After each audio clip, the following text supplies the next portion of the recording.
Hi students, hope everyone is fine and safe. It gives me immense pleasure to welcome you all to my new video, and today's video is about another interesting concept in the subject analog and digital communication. We want to see about pulse modulation techniques in this particular video. We will see what is pulse modulation techniques, what are the different types of pulse modulation techniques, what is analog pulse modulation technique, what is digital pulse modulation technique, everything we will see in this particular video. And in this unit, we will see in depth about this pulse modulation techniques, about how it is getting generated, how it is detected. We will see about the bandwidth, right? We will discuss about a lot of pulse modulation techniques in depth in this particular unit. But this video is about just basics about pulse modulation techniques. What is pulse modulation technique and how it differs from normal pulse modulation techniques, right? So with this, we will start this particular video. So we already know what is modulation. I have already posted a lot of videos about modulation, what is modulation, what is the importance of modulation, and we have seen what are the different types of modulation. I would recommend you people first go through those videos so that you can understand the basic concepts about modulation, so that you can easily understand what is pulse modulation is, right? So to refresh, I'll just say what is modulation.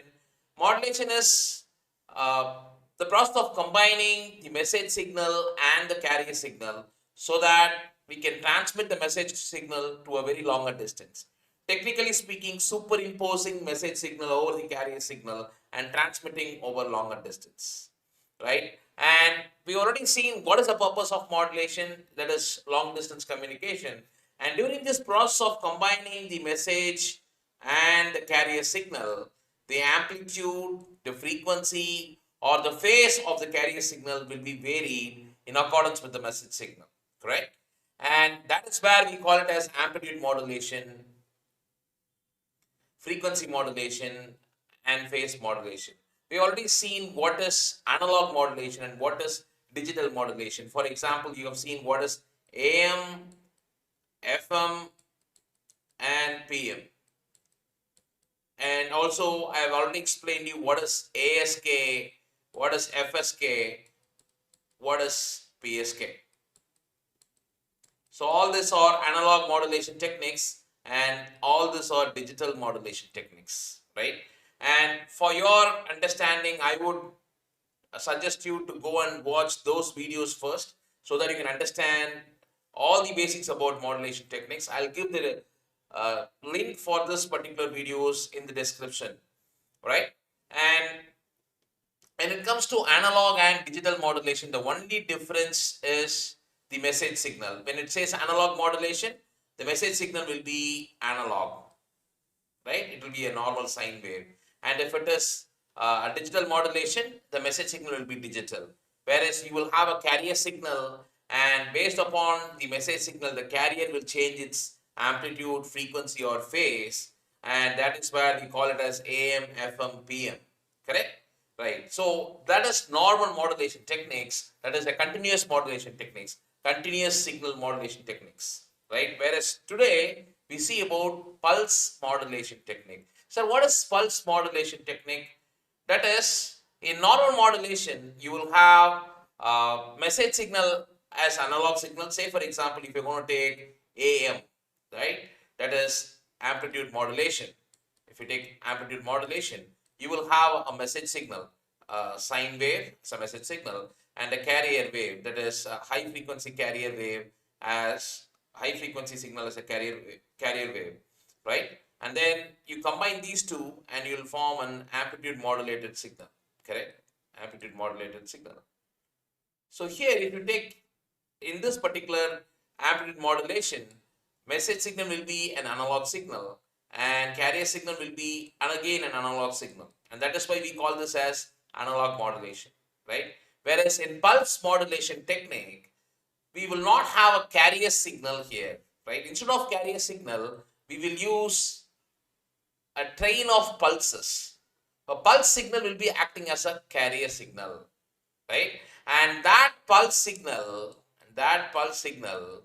will change its amplitude or the width or the position according to this message signal. and that is where we call it as pulse amplitude modulation, pulse width modulation, and pulse position modulation. Very simple. Instead of a carrier signal, you will have a train of pulses which will act as a carrier signal, and that carrier train of pulses, right, the amplitude, the width, or the position will change, and that is where we call it as PAM, PWM, and PPM, right? And this is called as analog pulse modulation technique.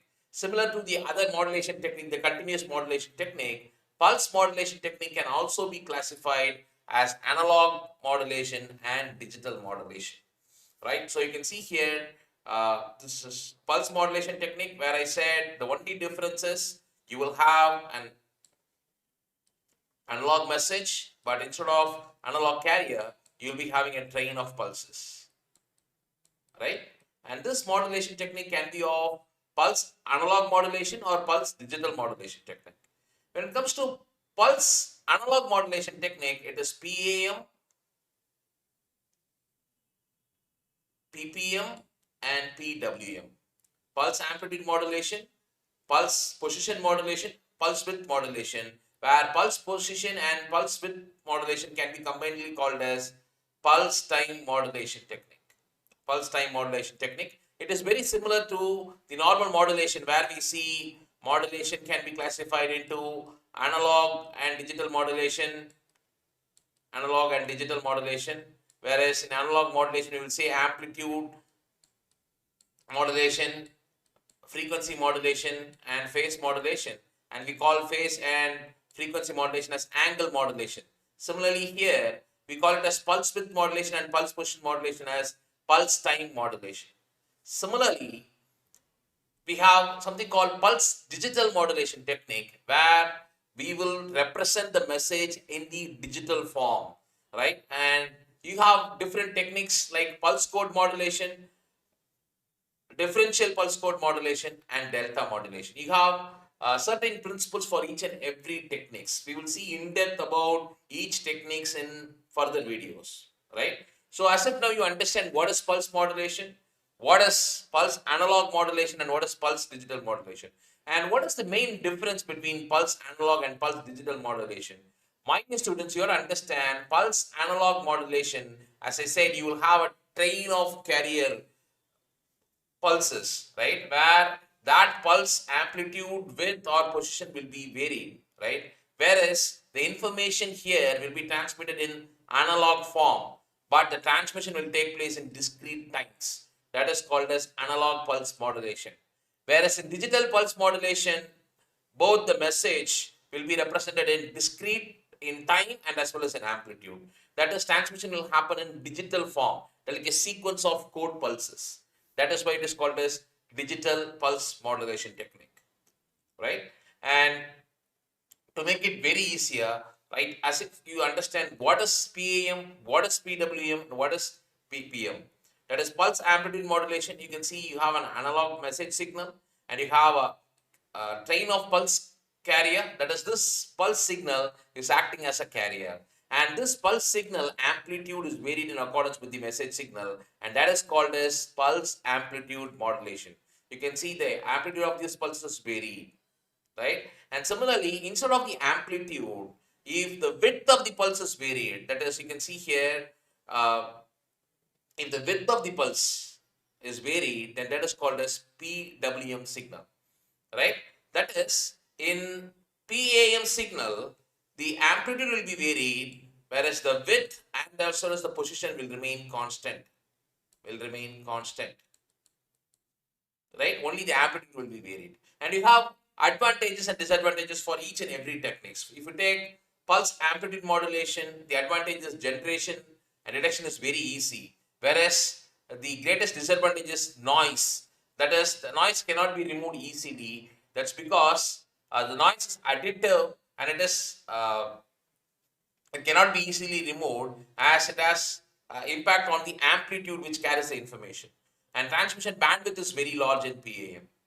And in PWM, as I said, you can see you have a message signal and you have the same carrier signal, but here the pulse width will be varied, right? And even in pulse width modulation, you have its own advantages and disadvantages. And advantages is it is noise immunity. That is because here the amplitude remains constant. Only the width is varied. So here it has good noise immunity, right? And it is possible to separate output signal from noise. But the bandwidth is very large when compared to PAM signal. And similarly, what is PPM? PPM is pulse position modulation, where the position of the pulse will be varied. You can see this is the train of pulses and this is the message signal, right? Whereas you can see here, the pulse position will be varied. You can see this is the falling edge, but this is the rising edge of this particular pulse. And you can see this is the falling edge, but this is the rising edge of this particular pulse. So the position of the pulse will be varied. And that is why it is called as pulse position modulation. It's same like the phase modulation, right? And you can see the advantage here is it has good noise immunity, and the disadvantage is generation and detection is complex, right? And coming to comparison here, as I said before, PAM, the amplitude is varied, here the width is varied, and the position is varied, right? This comparison is very important part where it can be asked in 4 marks or in 5 marks. And when it comes to bandwidth, it depends upon the width of the pulse here, right? Here, it depends upon the rise time of the pulse, and even here it depends upon the rise time of the pulse. We will see in depth about bandwidth calculation, about PAM, PWM, PPM when we see separately, right? And you can see the instantaneous transmit power varies with the amplitude of the pulse, whereas here the instantaneous amplitude power, transmitted power varies with amplitude and width of the pulse. Whereas here, the transmitted power remains constant with width of the pulses. And here the system is complex, but whereas here the complexity is low and the complexity is low here. The interference is very high because noise interference is very high because it varies with the amplitude. Whereas here it is low and here it is low because the amplitude is constant here. And similarly, this is very similar to amplitude modulation, whereas this is very similar to frequency modulation, and this is very similar to phase modulation. And another important point is synchronization between transmitter and receiver. PAM does not need synchronization. Even PWM does not need synchronization, but PPM need proper synchronization between transmitter and receiver, right? So today what we have seen is we have seen what is pulse modulation techniques, how it varies from a continuous modulation technique, what are the different types of pulse modulation techniques. All those things we have seen in this particular video. I believe this video will be very useful for you. Thank you, my dear students.